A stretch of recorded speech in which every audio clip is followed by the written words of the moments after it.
অনেকেই নতুন দোকান খোলেন, ভালো টাকা ইনভেস্ট করেন, কিন্তু কিছু সাধারণ ভুলের কারণে ধীরে ধীরে গ্রাহক হারাতে শুরু করেন। আজ আমি এমনই 4টি বড় ভুল নিয়ে কথা বলবো, যেগুলো আমি নিজের অভিজ্ঞতায় এবং আশেপাশের অনেক দোকানে দেখেছি। আপনি যদি এই ভুলগুলো এড়িয়ে চলতে পারেন, তাহলে আপনার ব্যবসা আরও সুন্দরভাবে এগোতে পারে। তাই ভিডিওটি শেষ পর্যন্ত দেখুন, কারণ প্রতিটি পয়েন্টে গুরুত্বপূর্ণ। তো চলুন প্রথম থেকেই আমি শুরু করে দিই। ভুল নম্বর 1 যেটা, সেটা হচ্ছে ভুল রেট নেওয়া, ভুল চার্জ নেওয়া। কিভাবে আমি আপনাকে বলি। অনেকে নতুন দোকানদার মনে করেন যদি অন্য সবার থেকে কম টাকা নেওয়া যায় তাহলে বেশি গ্রাহক আসবে। অনেকে নতুন দোকানদার এরকমই ভাবেন, যদি আগের দোকানটাই থেকে একটু কম টাকা নিই, কম চার্জ নিই, রেট নিই, তাহলে কিন্তু নতুন কাস্টমার অবশ্যই আসবে। তো শুরুর দিকে হয়তো কয়েকজন গ্রাহক পাবেন, কিন্তু এতে একটি বড় সমস্যা হয় জানেন। আপনি দোকান খোলার পর যদি আপনি কম রেট নেন, সবার থেকে কম রেট নেন, তাহলে যে সমস্যাটা হবে সেটি হচ্ছে, ধরা যাক আপনারই সমস্যা। কী সমস্যা? আপনার নিজের লাভ কমে যায়, দোকান ভাড়া, বিদ্যুৎ বিল, ইন্টারনেট, কালি, কাগজ, প্রিন্টারের রক্ষণাবেক্ষণ, সব কিছুর খরচ আছে, তাই না? তো এভাবেই যদি আপনি কম নেন, কিন্তু এটা আপনারই লস হচ্ছে। অন্যদিকে কেউ কেউ আবার খুব বেশি চার্জ নেন, এতে নতুন গ্রাহক একবার এসে দ্বিতীয়বার আর আসতে চায় না। তাহলে কি করতে হবে? বেশিও নেওয়া যাবে না, আবার কমও নেওয়া যাবে না। তাহলে কি করতে হবে আমি আপনাকে বলি। তাই সব সময় এলাকার বাজার দর দেখে রেট ঠিক করুন। আপনার আশেপাশে যে দোকানগুলো আছে, আপনার গ্রামে আর যে দোকানগুলো আছে, আপনার শহরে আশেপাশে যে দোকানগুলো আছে, যে রেট নিচ্ছে ওই রেটই আপনি নিন। এতে কোনো ধরনের কোনো সমস্যা হবে না। প্রয়োজন হলে দোকানে একটি সুন্দর রেট চার্ট লাগিয়ে রাখুন, গ্রাহক আগে থেকেই দাম জানতে পারবেন। এতে আপনার উপর বিশ্বাসও বাড়বে। মনে রাখবেন, কম দামে নয়, ন্যায্য দামে ভালো সার্ভিস দেওয়াই দীর্ঘমেয়াদে সফলতার চাবিকাঠি। এবার চলুন আমি আপনাকে 2 নম্বর যে ভুল সেটা নিয়ে কথা বলি। সেটি হচ্ছে গ্রাহকের সঙ্গে খারাপ ব্যবহার। দেখুন বন্ধুরা, আমি প্রায়ই বলি, গ্রাহকের সঙ্গে খারাপ ব্যবহার কিন্তু ব্যবসায় একবারই ডাউনের দিকে যায়। তো এটা আমি আপনাকে ভালোভাবে ক্লিয়ারভাবে ভেঙে বলি, যাতে আপনি অনেক সুন্দরভাবে সহজভাবে বুঝতে পারেন। দেখুন, এই একটি ভুল অনেক ভালো ব্যবসাকেও নষ্ট করে দিতে পারে। ধরুন, একটি কাস্টমার আপনার দোকানে আসলো একটি অনলাইনের ফর্ম ফিল আপ করতে। তিনি হয়তো কিছুই জানেন না, একই প্রশ্ন বারবার করছেন। দাদা, এটার পর আমি কোথায় জমা দেবো? দাদা, এখানে কি লেখা হবে? দাদা, আমি সিগনেচার কোথায় করব? দাদা, এটা এরপর কি হবে? মানে এইভাবে দেখবেন প্রচণ্ড পরিমাণে বিরক্ত করবে। স্বাভাবিক অবস্থায় এরকম ধরনের কাস্টমার আমাদের দোকানে আসবেই আসবে। দেখবেন এত কিছু জিজ্ঞেস করবে, তার উত্তর আমাদের কাছে থাকবে না। এত মাথা খারাপ করে দেবে, সেটা আপনারা ভালোভাবে জানেন। আপনারা যারা সাইবার ক্যাফে দোকান খুলেছেন বা চালাচ্ছেন, সেটি আপনাদেরকে বলতে হবে না, আপনারা ভালোভাবে জানেন। তো এতে যদি আপনি ধৈর্য হারিয়ে ফেলেন না, তাহলে কিন্তু আপনি গেলেন। আর যদি আপনি সঠিক মতো করে তাকে বুঝিয়ে দিতে পারেন, একটু ভালো করে যদি আপনি তাকে বুঝিয়ে দিতে পারেন, তাহলে কিন্তু আপনি জিতে গেলেন। কিভাবে? দেখুন, তিনি হয়তো কিছুই জানেন না, একই প্রশ্ন বারবার করছেন। আপনি যদি বিরক্ত হয়ে কথা বলেন বা রাগ দেখান, তাহলে তিনি হয়তো আর কোনোদিনও আপনার দোকানে আসবেন না। কেন বলছি এই কথা? শুধু তাই নয়, তিনি তার বন্ধু, আত্মীয় বা প্রতিবেশীকেও বলবেন যে ওই দোকানে আর না যেতে। দেখুন, সে কিন্তু তার দোষ দেখলো না, সে শুধুমাত্র আপনি একটু রেগে কথা বললেন বলে দেখলো। সে রাগালো বলেই তো আপনি রাগলেন, সে একই কথা বারবার জিজ্ঞেস করলো বলেই তো আপনি তার প্রতি রেগে গেলেন। সে সেটা দেখবে না, সে শুধু আপনার দিকটাই দেখবে। তাই আমি আপনাকে বলবো, ব্যবসার সবচেয়ে বড় বিজ্ঞাপন হলো ভালো ব্যবহার। মনে রাখবেন, মানুষ শুধু কাজ করাতে আসে, তাই সে শুধু আপনার দিকটাই দেখবে।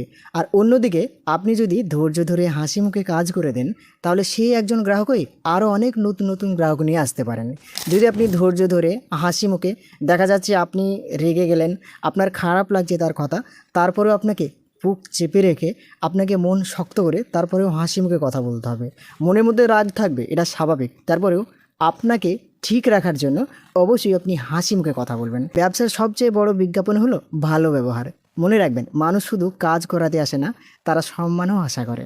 তো চলুন এবার আমি আপনাকে বলি 3 নম্বর যে ভুল, সেটি হচ্ছে সব টাকা খরচ করে ফেলা। দেখুন বন্ধুরা, নতুন দোকানদারদের আরেকটি বড় ভুল হলো দোকানের লাভের সব টাকা ব্যক্তিগত কাজে খরচ করে ফেলা। আমি আপনাকে বলি, আজ ভালো আপনার ইনকাম হলো, আজকে ভালো আপনার আয় হলো, কাল সেই টাকা দিয়েই মোবাইল কিনে ফেললেন, অন্য কাজে খরচ করে দিলেন। কিন্তু আপনি নিজের দিকে একটু ভেবে দেখুন, হঠাৎ যদি আপনার প্রিন্টার নষ্ট হয়ে যায়, কম্পিউটারের হার্ড ডিস্ক যদি খারাপ হয়ে যায়, নতুন ইউপিএস যদি লাগাতে হয়, তখন দেখা যায় হাতে কোনো টাকা নেই, তখন আপনি কী করবেন? এতে তো আপনাকেই কষ্ট পড়তে হবে, তাই না? তাই শুরু থেকেই একটি নিয়ম করুন, প্রতি মাসে লাভের টাকা একটি অংশে ব্যবসার জন্য আলাদা করে রেখে দিন। এটি আপনার ইমার্জেন্সি ফান্ড হিসেবে কাজ করবে। যে দোকানদার ব্যবসার টাকা ব্যবসায়ী রাখেন তিনি ভবিষ্যতে অনেক শক্ত অবস্থানে থাকেন। তো আপনি যে আর্নিং করবেন, আপনি যে ব্যবসার আয় করবেন, সেখান থেকে আপনি একটু আলাদা করে রাখবেন আপনারই জন্য, আপনারই মেশিনপত্রের জন্য।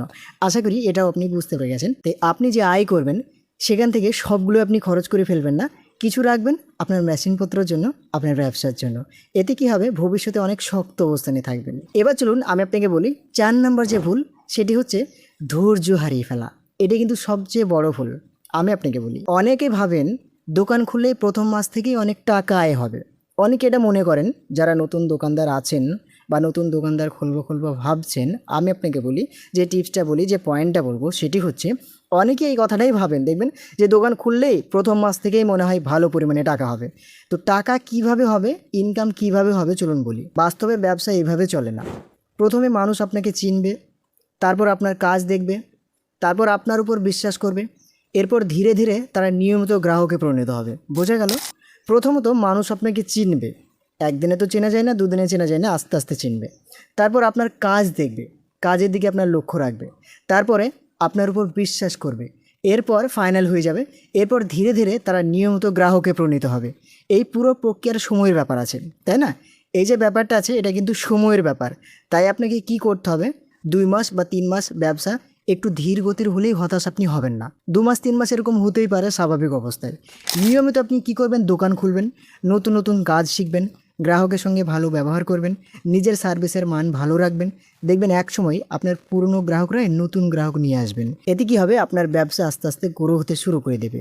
তাই ব্যবসায় রাতারাতি সফল হওয়ার কোনো শর্টকাট নেই, সেটি হচ্ছে আপনার নিজের কাছে। গ্রাহকের সঙ্গে আপনি ভালো ব্যবহার করুন, নিজের সার্ভিসের মান ভালো রাখুন, নতুন নতুন কাজ আপনি গ্রাহককে দিন, আর নিয়মিত আপনি টাইমে টাইমে দোকান খুলুন। এতে ধৈর্য ধরতে হবে, সততা এবং নিয়মিত ভালো কাজ করতে হবে।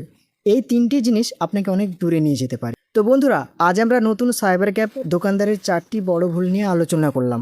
আপনি যদি এই ভুলগুলো এড়িয়ে চলতে পারেন তাহলে আপনার ব্যবসার ভিত্তি অনেক শক্ত হবে, কেউ আটকাতে পারবে না। আপনার যদি এই ভিডিওটি ভালো লাগে তাহলে অবশ্যই একটি লাইক করবেন, কমেন্ট করে জানাবেন কোন পয়েন্টটি আপনার সব থেকে ভালো লেগেছে।